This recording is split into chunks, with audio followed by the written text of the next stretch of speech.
All right, so we're back with my second follow-up video on this awesome 1910 Victor baseball glove. Last night, my first video, I conditioned this thing with this phenomenal, this is the glove collector's secret, Horseman's One Step. This stuff is awesome. It's like a horse saddle conditioner, but it does wonders on old baseball gloves that are like beef jerky frozen, like a raisin. Add some of this stuff and it livens it up. As you can hear, it's raining outside, so I'm filming in the shop. I just discovered a nice technique to break these gloves in. So the key is you want to really start with the interior. I did that in the last video. I did this already, but a good technique to break in and condition the inside of the glove, because once you condition the inside of the glove, it really just becomes limp and super flexible. Trust me, it'll come alive again. So this is what I've been doing. Check this technique out. I got these leather gloves. I think this is pigskin or leather.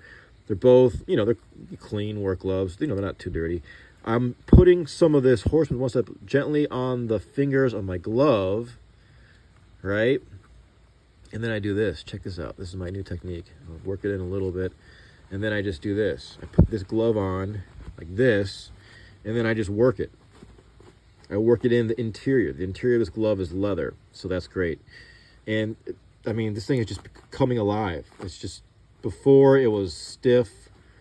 Now it's becoming like almost like a cold weather glove. Flexible. It doesn't have too much lining. I have some AJ Reach gloves that are like, pudgy, kind of like.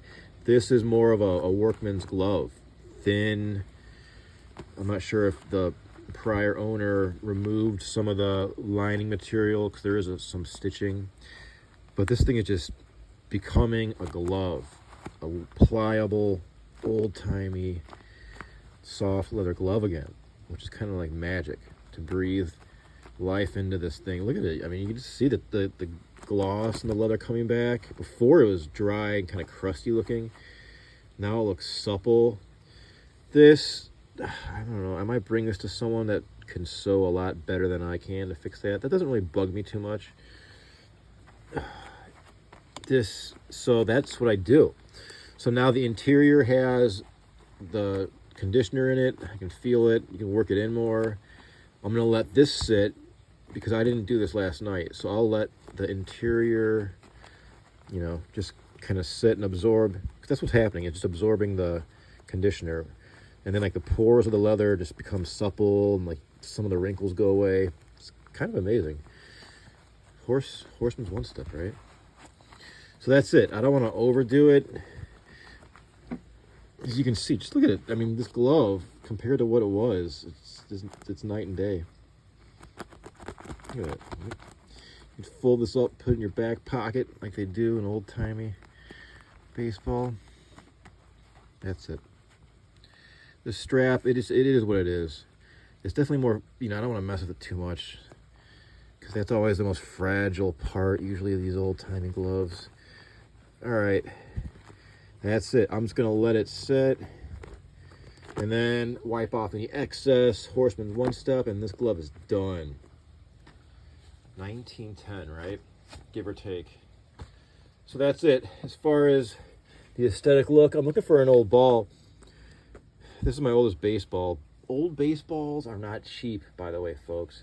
If those collectors out there, they know what they want, and the older the baseball, the more it costs. If you're looking around, anything early 1900s, like 1910 and earlier, they're really expensive. $100 or more easily, much easy. It could be $200, $300, $400 or more, depending upon the ball.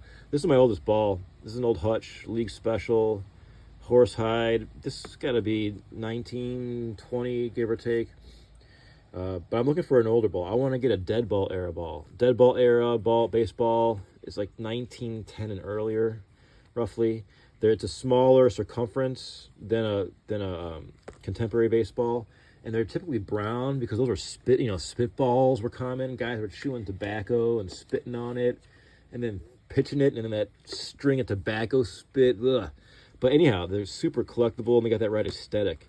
I'll see folks on Etsy selling baseballs that are new, that are just aged, like a shiny brown you know, gloss to it to make it look like that old tobacco, you know, dead ball era. But I want to find a real one, so I'm keeping my eyes open for those things that, you know, like garage sales or flea markets. They always have bins of old baseballs. I just dig through those because you might find something that's, you know, super old. And by that, I mean 1890s, 1910s.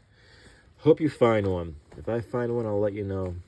So that's it. This glove's almost done. I love it. It's beautiful. It's old-timey. It checks all the right boxes. This could be my oldest glove, antique baseball glove. I have a mitt that's older, but this could be my oldest actual glove. I hope you find one as old or even older. And as always, thanks for checking in.